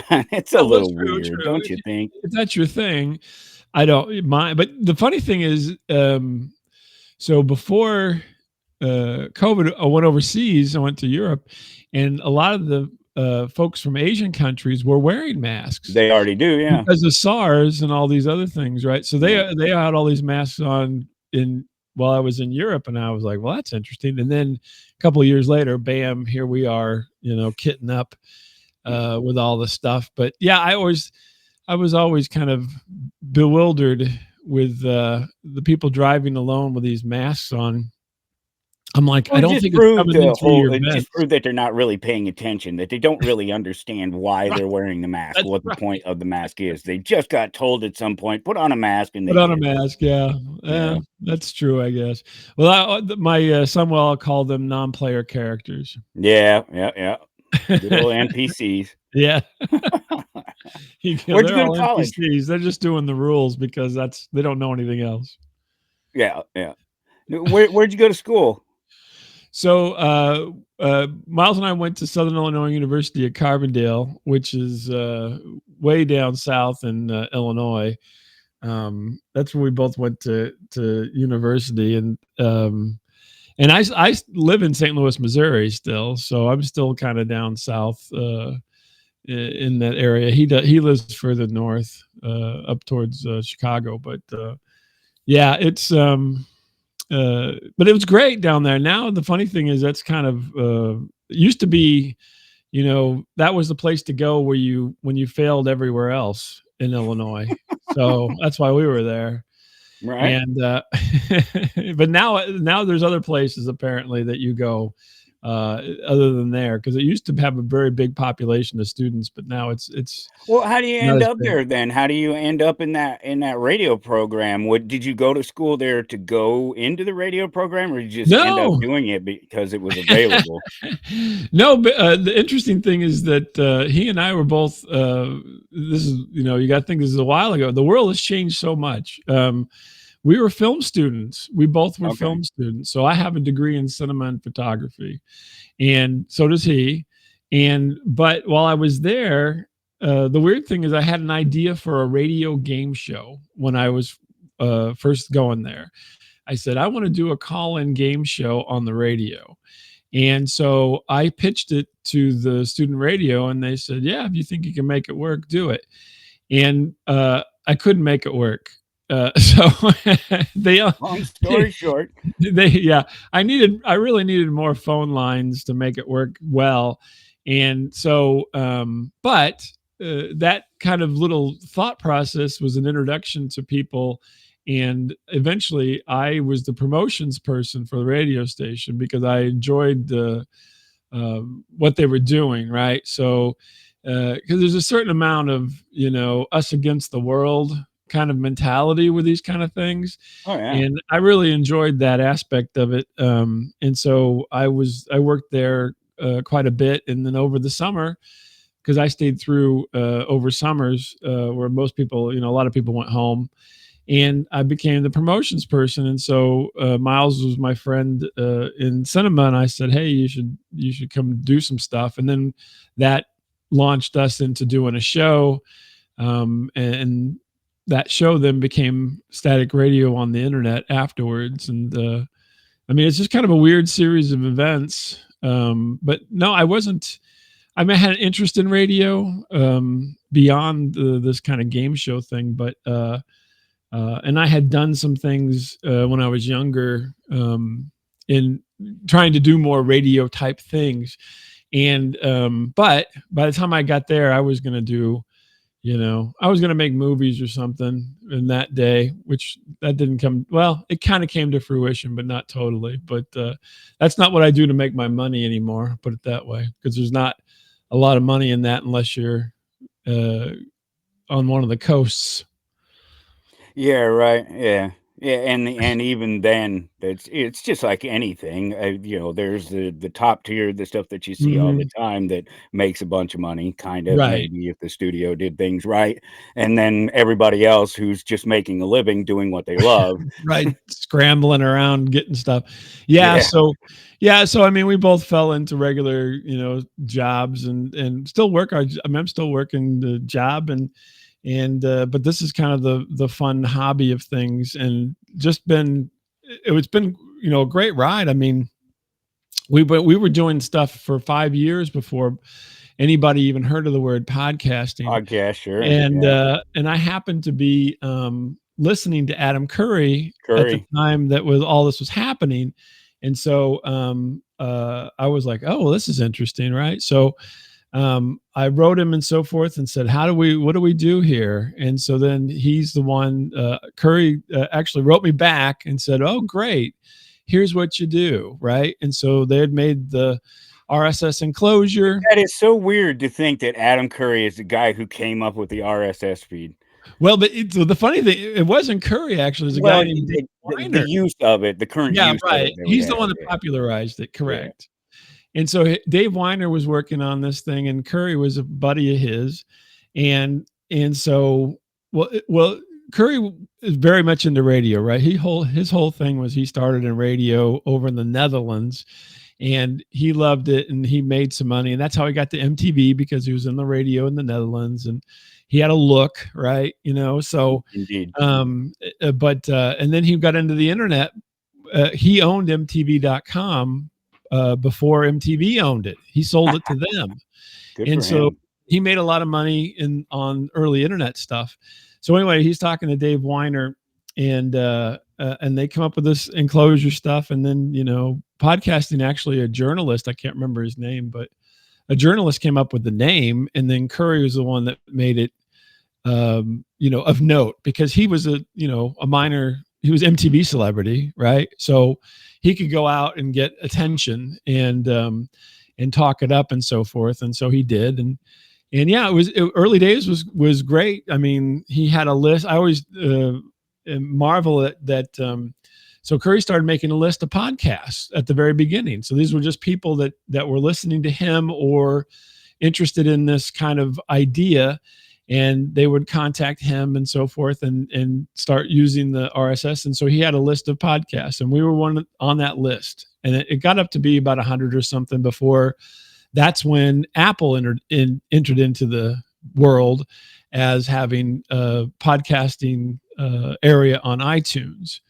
And so then after that, he kind of stopped keeping track of people. But for a while there, yeah, we were within, I always say we were when the first 50, because I know we were earlier than the first 50, because I jumped right in to get the information.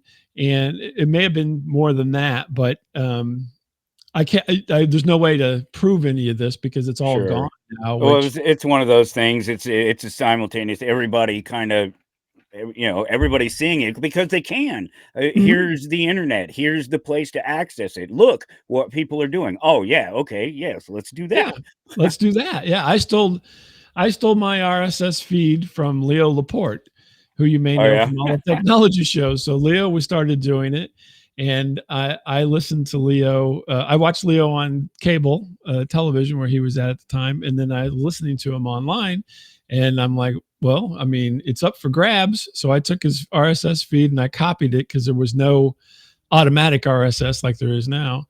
Most people don't even know how to do RSS anymore, but and then I just Yeah, I don't started know. doing I it. did mine by hand. Yeah, by hand, exactly, for years. Eh, And so we were, launched into it in September of 2004. We were basically went from being internet radio to being a podcast. That was the transition. official. And yeah, and then we were off to the races. The funny thing, and I didn't hear this until like maybe about 3 years ago or something. Curry was on Joe Rogan, and Okay. I was pretty sure because I mean at the time it happened, I was well somewhat awake of it, but I had a listener write me and they said, "Hey, did you know you're on iTunes?" And I'm like, "I don't. What are you talking about?" And so iTunes basically took Adam Curry's list and brought them all in and put them on iTunes. I'll grab the And feeds then, and yeah, go just in. stole it. Yeah. And then they had some PBS people and so forth. And that's how podcasting on iTunes started. But I'd never heard Adam Curry mention it. And he was on Rogan not too long ago, maybe 3 or 4 years ago at tops. I can't remember at this point. But and he mentioned it. He's like, yeah, or Apple just grabbed my stuff, our page of people, and just put them on iTunes. And so the wild thing is that that's how iTunes started, and that's how I found out I was on iTunes is because somebody was listening, and they're like, "Hey, you're on iTunes?" I'm like, "I didn't know we were on iTunes. What are you talking about?"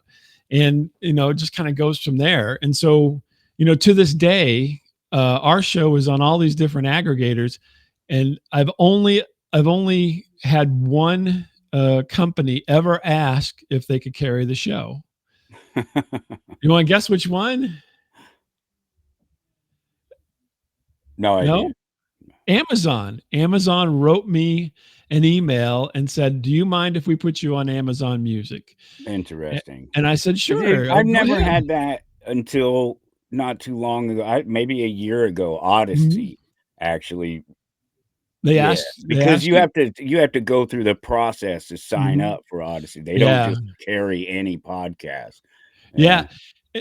But as everything was building, they didn't. They just took Yeah, everything. no, It was everybody, well, that was the point of the RSS feed is anybody right. can Yeah, plug it yeah. in, yeah, and you can just start gathering the Sure. whatever audio or whatever is attached to it, yeah. Yeah, but interesting, all very interesting. And then Twitter used to be a thing called Odeo, right? So Odeo was a podcasting platform, and that became Twitter because they Right. weren't making any money back then. And Odeo said, "Well, we got to do something else," and so they had bought Twitter and became Twitter as opposed to being Odeo at the time. And so, yeah, I mean, it's So just a they should wild have been ride. Spotify, but they ended up being Twitter Yeah, because they shifted gears. Interesting. yeah, yeah. Odeo, if you look, Odeo was it was the platform. Like, yeah, it would have been the Spotify if they would have stuck around and stuck with it. But this would be like, I'm gonna guess like 2006 or something, and they kind of gave up because they weren't making any money. And so, yeah, that's the interesting thing about podcasting. That I look at this as like the third incarnation of podcasting. So podcasting came to be in 2004. In 2011, there was kind of a big push where you got all these, more name people on, people who were famous before they did anything on the internet. And then now in 2020, going forward, that's where the big push is. This is where Rogan's getting millions, and you've got Ted Danson's got a podcast, and Conan O'Brien's got a podcast, and Everybody got a podcast. everybody's got a podcast now, and it's all big media money. And it's all slowing down, finally. Eh, I don't know we'll if we've see. reached any kind of a peak yet, but I know that the listening numbers are slowing down. Yeah, There was some big study. I don't know, pods or I don't know. There's so many of these pod this, pod that, and the other. Yeah. I, I didn't look closely enough at the numbers to know exactly what they were talking about, but it stands to reason that at some point the market becomes so saturated that people Yeah. back off from it. Right. Well, but I think now what I think is happening, and this is just, I'm an armchair guy Yeah, here yeah, looking at absolutely. these things. It is, you get these names in there, who are early on. It was more comedians like Mark Maron and was it Lee? I'm trying to forget his first name now. Tiger Belly and things Oh, like that. yeah, yeah. Yeah, The guy from Mad TV? right, exactly. Yeah. Kind of these Bobby kind Lee. of mill comedians were doing it, and then now we're talking about Well, people and who Kevin Smith with yeah, Smodcast. yeah, but now we're talking like people at least who were A-list celebrities that had big TV shows or something are in on it now. I just was reading that this kills me. Rob Morrow and Janine Turner, who were the stars of Northern Exposure, are going to do a podcast where they're just going to watch each episode of Northern Exposure and talk about it. And I'm like, that's what people did, not the stars of television shows. Or then most of them don't even watch their own shows. You I ever know, ask them it's about an crazy. episode and they don't remember? No, that we're working. That was work. Yeah. So, but that's where we're at now is they're taking the ideas from regular people, because that's what regular people would do. They still do now, but they'll be like, I'm going to watch The Last of Us and I'm going to do reviews of every episode. But now they're just doing it with celebrities, and it's like, they're already mining the backlogs of podcasting for the new stuff. I don't know. It's just funny to me that they've already made this turn. But I mean, it was bound to happen because radio The is speed of the technology and the adoption of it by people, and over the last 5 years, people have adopted it. Right, exactly. Now people know. I mean, you back in the late 99 and so forth, you talk about it and everybody just thinks you're like some stupid nerd. What do you mean you're doing? Well, how do you do this? Who cares? And there wasn't like a dedicated device to listen to it. That's why podcasting became a thing, because then you had a device, right? So you had the iPod, iPhone came along, and now you have with phones, you have a dedicated device to listen, just like you'd have a boom box or an AM FM radio. So it's a dedicated thing, where before you didn't have that. You'd have to have a computer. Why would you do that for? It's so hard to do all that. So it's really interesting. So we've gotten to the point now where everybody's got a phone in their pocket, so therefore their phone has become like a radio. It's the same kind of deal. What was hilarious to me was they used to put radios in iPods. Oh, my phone still has a radio on it. Does it really? Yeah. Oh my goodness! Now, is it a real radio? Is it like an actual FM modulated type thing, or is it will tune in internet? FM supposedly. I don't think I've ever used it, but I'm pretty sure it's still on. That's here. well, and that's what happened early on. Was they? FM radio right there. That's hilarious. I know I don't have that, but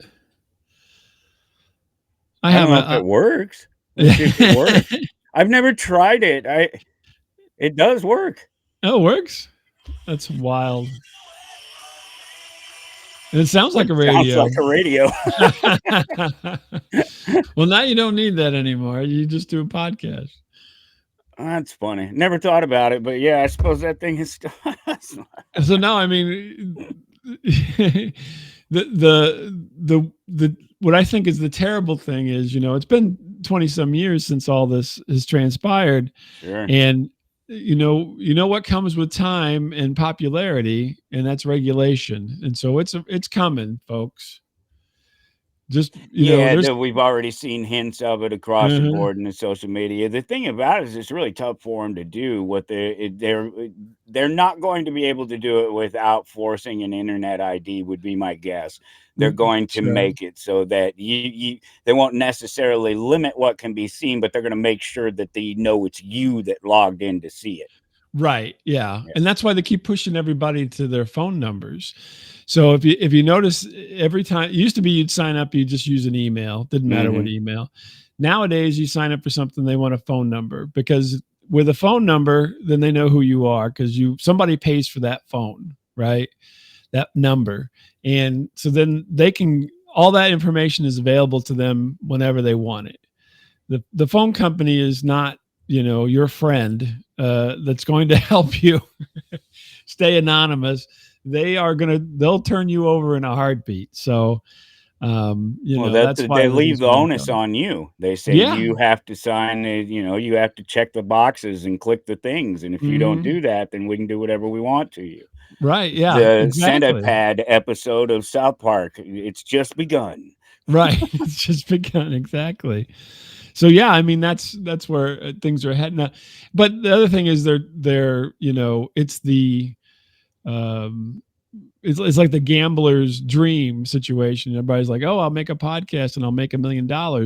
But the invasion the invasion of big media means you won't, because they are already famous for being famous for other reasons, for other places and so forth, and they're going to gobble up anything that's happening, and then they're all buddies with big media, so they're going to just back all those horses. And so it's really hard to break through. The funny thing is, I think about it, with Curry back in the day when he was talking about all this, is his thoughts when he was pitching all this to everybody was, so that you can do the show you want to do, and you can put media out in the world the same as anybody else. And that's the way it kind of went for, a good decade or two, 15 years, I'd say. And then now we've turned the corner to where, again, it's just, it's radio, it's big media, it's, iHeart or whatever you want to call it, all the different companies, NBC, Universal. And so, so we'll have to see what the next iteration of everything becomes. I hope that it just waters it down in terms of people realize that that's what it is, that they're just getting into it that there's nothing new or special that those people are doing in that space, and that those things will come and go pretty quickly. I think that's the way of things anymore. Anyway, we're already at this point where we only do, like 6 episodes of a year, of a show in a year or something like that. Where it's the attention span thing already has people adjusting the way they're putting out content, and so I would imagine that a lot of these people that are going to dive into it, even these people that are rich and famous and already know people, are going to struggle to actually make anything out of it, because there's just too much. There's too much of it out there. There's too much to choose from. And frankly, the kids that are growing up today don't give a damn about celebrities. They don't even know who regular, like, movie star celebrities like we would consider. Right. They know influencers. They know a TikTok guy. They know that, and those people are already in that space. Right. Yeah. Yeah. True. Yeah, and it's wild that that's happened, but it's funny that they're still trying to infiltrate the space, you know what I mean, and try to control the space, and so forth. And so, yeah, I mean, it's another form of media. I always, we're coming to a point, because it used to be podcast was only audio, and then podcast now is more video and audio and both and what have you. And then, for streaming, you had movies and television separation, right? Movies are long format, television is shorter format anymore. Now there's no separation for any of it. It's all just streaming, right? So it could be a podcast, it could be a show, it could be a movie. Doesn't matter. It's all the same thing, because it all comes in over the internet, and you can watch hours of it or watch a piece of it. you don't have to, take the bites that they want to give you. You can Well, do I'll whatever give you a you good want. example of I think how it may play out. The WWE, they're a perfect example. They Mhm. started their own network. They did their own thing, and it crashed.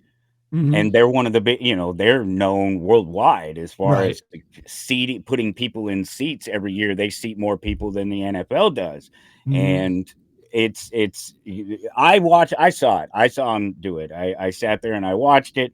I looked at that big screen and I said, "That's going to flop. It's not going to work. It won't Yeah. work." And I'm surprised actually that even like Max has worked. If they weren't, if HBO, Cinemax, if that wasn't already a thing, Mhm. serving up the media content the way they did every single day as a cable station, it never would have made it. Yeah. Yeah, true. I mean, it's ingrained, right? So Yeah, people are yeah, it already had a seat. Yeah, and then now you they grew have to up with it. adjust. Yeah. Yeah. And so yeah, it's weird, but yeah, we'll see what happens to the next thing. We haven't had, or at least not to my knowledge, we haven't had, a breakthrough streamer that's not connected to one of the big conglomerates yet. You know what I mean? Well, the only one you would say would be Prime, but Prime is kind of its own animal because it's part of Amazon, because it's part of Amazon, so that's the conglomerate at that point. But I mean, Peacock is NBC Universal, and Paramount is Paramount, and so forth. And so we'll see where it goes. But it would be nice for, I think, if we had something that was like those, but was from someplace else. Yeah, And I don't know if they'll be able to do it because I think those guys had their chance and I think they missed the boat on some of those things. That's why we have a Peacock. That's why we have mm, oh, what's it? Pluto. Pluto, That's yeah, just CBS owns CBS Pluto. is all that Yeah. is. And of course Hulu is just Fox and ABC. So Hmm. Yeah, yeah. now that's Disney. Yeah. So Yeah. Which all is Disney yeah. now. Yeah. but They're but all tied. Those are all tied together now. yeah, exactly. But it's a shame, I think, because that was one of the hopes of podcasting, was to be content beyond the majors, right? Yeah. So because back when it came on, that was the conglomeration of radio, right? So probably about, I'm trying to remember, but somewhere around 2002 or something, I was talking to XM, right? And I got a hold of a person at XM. I said, "Hey, we do this show. We've been doing it every week for, 6, 7 years." I said, "Would you be interested in carrying the show?" And here's what the guy told me. He said, he was very nice and very kind person. And he's like, "Oh yeah, it's great, great. I'm sure we'd be, be interested." He goes, "You get on the terrestrial radio, and then once you get on there, then call me, and I'll bring you on." And I'm like, why? Why? Right? Missed the boat on that, didn't Yeah, we? and so then yeah, where's XM? They're all bundled in with Sirius now, and Yeah, it's now it's it's all part of another floundering. thing. Yeah, Yeah, yeah. exactly. Yeah. And so it's just funny how things happen, that like that, where it's like, not that we would be any kind of breakout or anything, but You never but know. You don't know. but we were, doing something that wasn't the norm, and they still wanted to do the norm, even though, Mhm. this is the shadow, right? We're And part at of the that time, you've shadow. already got Stern breaking away. You get Right. the Opie and Anthony. Yep. Yeah, that's silly. It, They really it but missed it the was boat on funny. that. I mean, it's a story I have now that is like, oh great, this is great. Um, but there's so many little trips like that where we've edged into these worlds that are, It's just on crazy. happenstance. I mean, I think one day, the whole reason that came about, one day I'm like, oh, I wonder if I can find anybody who works at XM. And I did a search and I found a number and I called, and it was a person of note, and he took my message and then called me back and everything, and that was our conversation. But it was just kind of interesting because at that time everything was young enough where you could do that. Nowadays everything's kind of hidden, if you want to try to get a hold of people, but back then it wasn't. It was all just out there. So it's wild that all this stuff has happened over these years, that Well, they're not always paying attention. They don't always oh get it no. because YouTube just now added a podcast stream. Right. within the last year. Yeah. Mm-hmm. Yep.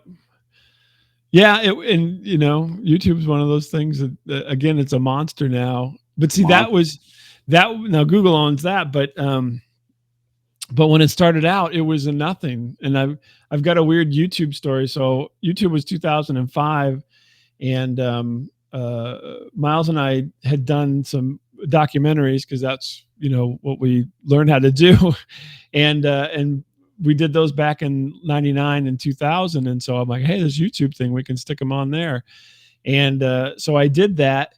And they used to, before it was owned by Google, it was very simple. And they used to have a front page which they'd feature things. And this was one of these moments that was always, makes me aggravated even today when I talk about it. So I'm like, early in on YouTube, we put some videos out there, and I look on the front page, and it's a horrible, like candy bar cell phone video of a building being demolished. And I'm watching it, and it's one of the featured ones. It's my brother. He put up a video. He was out in Florida. He lived in Florida. He was out on a boat. They were demolishing this building. He pulls out his crappy Nokia, whatever, takes a video, little postage stamp video of this building coming down. He's on the front page of YouTube back in 2005. I'm nowhere. I've got a degree. I'm doing stuff. Right. But that's the way it goes, right? That's it. Yeah. And so I couldn't believe it. I'm like, interesting because I remember my kids growing up during all of this and the sort of influencer era and Ninja and PewDiePie and these sorts and sitting there and thinking, God, why? It's the same question that everybody asks. Why would you want to do that when you can sit there and play the video game? And with a lot of the stuff they were doing, that was absolutely true. But of course, the obvious answer is then I don't have to play the video game. I can watch all of it, watch it like a movie, and see the video game and see it played out before me. And I don't have to invest the $70. I don't have to buy the game. I get to enjoy it. And I just remember going through all that and watching the kids watch it, and now it's just such a commonplace thing. It's like the first thing. It's not even the second thing anymore. It's like movies and TV and radio are all second class citizens these days. Right. Yeah, they're still trying to catch up. Yeah. Yeah. It's wild. I was reading Danny McBride, who was he did Eastbound and Down and did the Righteous Gemstones now for HBO Max and so forth. There was a little article about why people don't go to the movies, and they were interviewing him about this, and he really had some good points which were funny. He's like, people don't go to the movies in most of this, except on the East Coast and West Coast, because most of the movie theaters are crap. He's like, you get a better experience at home. He's like, why would you want to go to a rundown place to watch the movie when you could be at home on a giant TV that's the way you're sitting, it simulates the same size as the screen, because they've made all these multiplexes, back in the late 80s and early 90s with all these small screens, and they still have them. They haven't rebuilt them or anything. He's like, so unless you're going to a theater that's like opulent, right, there's no point to go to the theater. And he's right, so, and I think that's what's happened is they were trying to maximize profits at one point when they could, right, and then now they haven't come back up with anything new to bring people in, and why go to a theater where it's the screen is as big as the room, but where you're sitting at, it doesn't matter. I mean, you could be at home in front of your 65-inch TV, and it's going to feel bigger than being in a movie theater. So, or not as empty. Yeah, exactly. Or not as empty. Exactly. It's you and three other guys watching this A-list movie. Although I never minded that, but yeah, I could. But nothing wrong with that at all. Absolutely. Yeah. But we went funny. To see the first movie I've seen in a while in a theater. We went to go see Minecraft. Took my youngest to go see it, and Yeah, there was, I think, 6 or 8 of us in the theater, but of course we did matinee, so we avoided all Right. the. Yeah. I'm here in Topeka, Kansas. That's actually where the whole chicken thing started. This is where it Topeka. broke out, and so I missed it. I literally missed it by not going to the theater that night and going the next day Yeah. to the matinee. That's great though. But I mean, it's all weird, and the landscape is changing, and it's changing fast, but it's not changed totally yet. And I think Right. unfortunately, it's a bit more splintered, right? So there's not the focus that there was, in the past. You're not going to get the numbers, right? So people, if you look at if you look at the numbers of hit television shows, they're nowhere, the shows that got canceled back in the 80s had numbers better than the shows that are the number The one hit show shows now. today, yeah. Yeah. And so, it's interesting how that's all working because the landscape is so splintered. It's wild. It probably will never recoagulate again You into wouldn't all think these so, things. not without government controls. Well, and that may be, what pulls it all back together is because then, if if you can't put out content without having like FCC license or something like that, then it's going to curtail a lot of people because Not it's a me. barrier. Yeah. Well, I hope they have don't. one. You probably have one too. Right. Yeah, well, yeah. So yeah, but I mean, as far as like regular folks who've not Yeah. got into that or anything, it's like they're not going to jump that hurdle, and it's that'll be sad. I think. I think citizen I hope it doesn't media is what we. happen, but Yeah, we there's need nothing citizen about media. history that says it won't. Right. I mean, that's the way it goes, right? Because what they want to do is, they want to tax something. They got to find something to tax, and unless they can funnel people in one direction, then they can't find something to tax. So that becomes the whole situation with that. So it's interesting. I mean, I don't. Back when we started, I thought, oh, I could kind of see how things might go. I didn't think it would all become this, obviously, but I did know that this is kind of a fun avenue, and we'll be able to do stuff with it. Well, we already had websites to prove that. Just Sure, because yeah, there you had wasn't websites, necessarily yeah. streamed content, and because most Mhm. people weren't already on there, but it was already obvious, and it had been for, I don't know, at least 6 years. If you're talking 1999, it had been Right, yeah. obvious for at least 6 93. years to people like me who had already built and owned and ran websites Mhm. that this was the playground that you could get out there and you could put anything out there that you wanted to and Mhm. potentially be heard. Right, yeah, and see if you can direct anybody to it, and get, build an audience of some sort.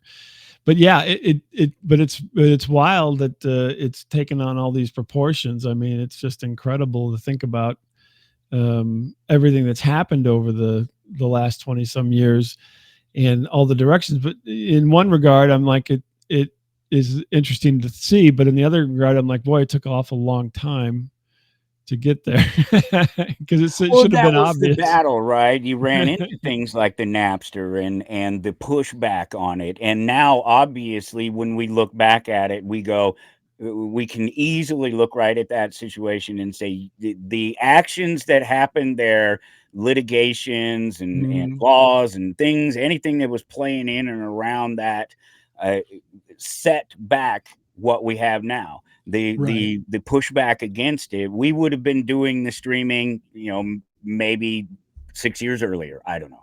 Yeah, who knows? Yeah. I mean, it's wild though. I mean, it's very interesting and to see where the tech's going to go. I mean, I don't know if you fiddle around with VR and everything. Everybody thinks they're going to go to VR, but VR hasn't taken off and it's been around for quite some Too time. And I don't bulky. think it will. Yeah, too much Yeah. stuff, right? Until they can do it without equipment, it's not going to Right. happen. It's too bulky. Yeah. Yeah.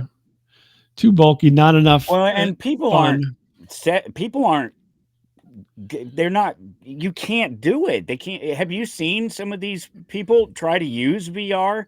they have no sense of their bodies. They couldn't touch their own Right. face with their hands, let Right. alone stand up and not fall into the TV while playing the game. Yeah, I mean, it's a weird thing, but I mean, and AI is coming on so strong. It's bizarre how quickly all this is going to change everything, because I mean, we don't even need to be here. We could basically have this conversation, type it in and Oh, say, especially guys like us who have a Mhm. catalog of years and years of Right, audio. Yeah, exactly. a computer could replace us literally.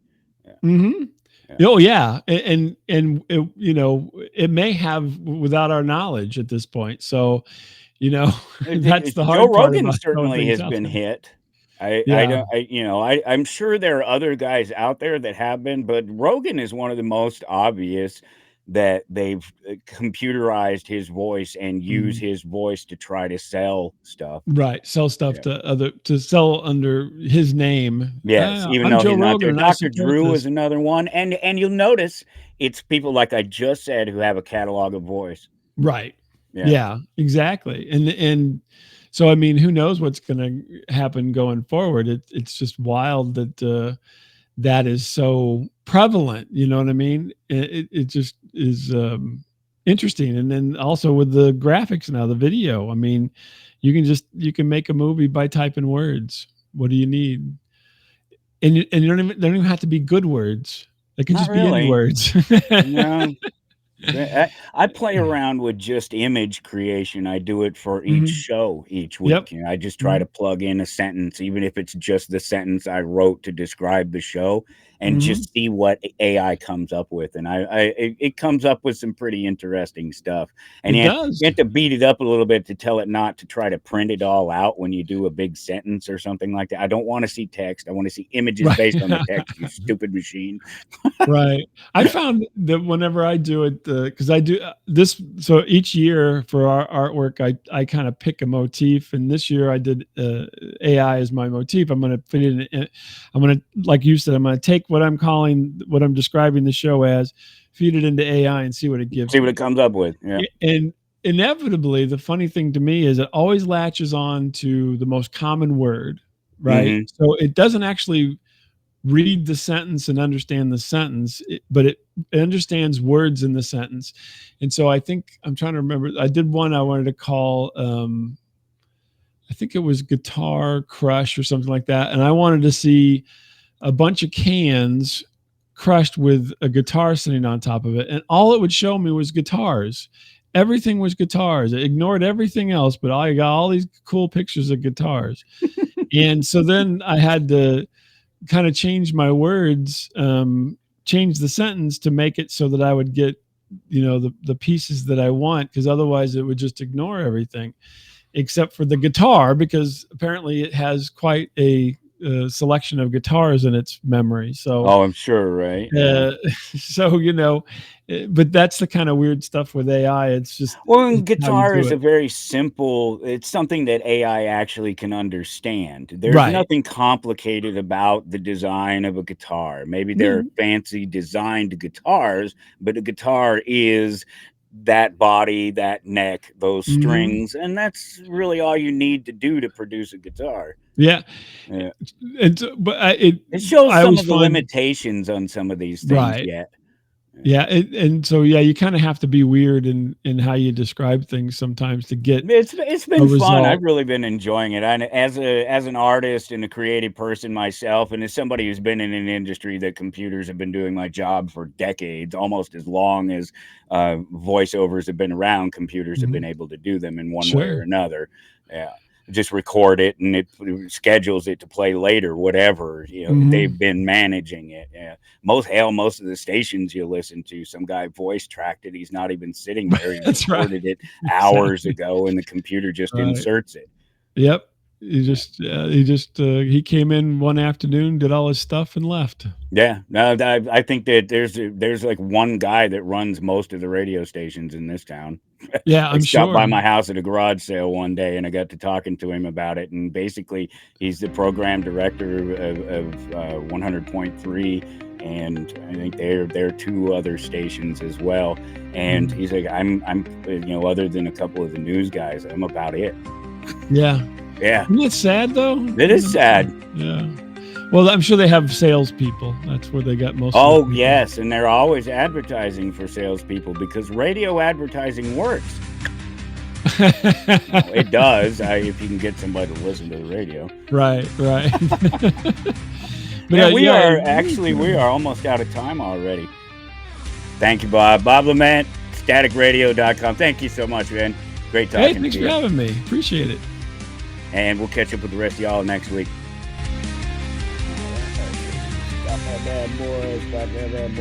So far as poverty is concerned, there has never in history been a more effective machine for eliminating poverty than the free enterprise system and the free market. The period in which you had the greatest improvement in the lot of the ordinary man was the period of the 19th and early 20th century. Those of us in this room are the heirs of that. We benefited from the way in which our parents and our grandparents were able to come here. And by virtue of the freedom that was offered to them, were able to make a better life for themselves and them and us. You're listening to Toward Anarchy on the Republic Broadcasting Network.